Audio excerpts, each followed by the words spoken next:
केंद्रीय गृहमंत्री अमित शहा यांनी राज्यसभेत भारतीय संविधानाचे शिल्पकार डॉक्टर बाबासाहेब आंबेडकरांचा अवमान करणारे जे वक्तव्य केले त्याचा आणि परभणीतील दडपशाही सोमनाथ सूर्यवंशी या युवकाचा पोलीस कस्टडीमध्ये झालेला मृत्यू याचा निषेध करण्यासाठी सुधागड परळी बाजारपेठ येथे आज आक्रोश मोर्चा काढण्यात आला।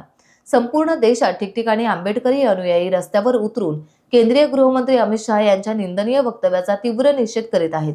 अमित शहा यांनी संपूर्ण देशाची माफी मागावी, तसेच परभणी येथील सोमनाथ सूर्यवंशी या तरुणाची पोलीस कस्टडीमध्ये हत्या झाली त्याच्या मारेकरांना कठोर शिक्षा व्हावी अशी मागणी यावेळी उपस्थित परळी विभागातील भीम अनुयायी आणि बहुजन समाज बांधवांनी केली।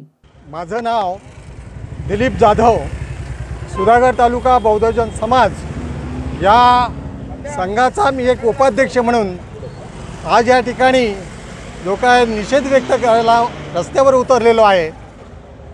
10 डिसेंबर 2024 रोजी परभणी या ठिकाणी जी संविधानाच्या प्रतिकृतीची विटंबना झाली आणि त्या संविधानाच्या विटंबनेच्या निषेधार्थ आमचा शहीद सोमनाथ सूर्यवंशी हा रस्त्यावर उतरला आणि रस्त्यावर उतरला असताना त्याला पोलीस कोठडी झाली आणि त्या पोलीस कोठडीमध्ये त्याला अमानुषपणे मारहाण होऊन त्या मारहाणीमध्ये त्याचा मृत्यू झाला।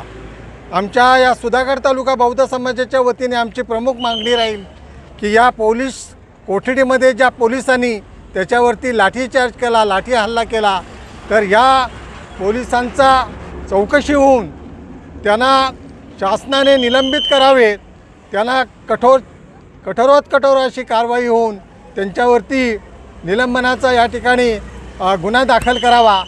त्याचप्रमाणे संसदेमध्ये या देशाचे गृहमंत्री अमित शहा यांनी विश्वरत्न डॉक्टर बाबासाहेब आंबेडकरांचा आंबेडकर असा नावाचा विडंबन करून जे अपमानकारक जे उद्गार काढले आणि घोर असा अपमान केला, त्या अपमानाचा निषेध करण्यासाठी आज तमाम सुधागडमधील बौद्ध समाजाच्या वतीने भीमसैनिक आणि भीमकन्या या रॅलीमध्ये सहभागी होऊन या दोन्ही घटनांचा या ठिकाणी आम्ही जाहीरपणे निषेध व्यक्त करीत आहोत।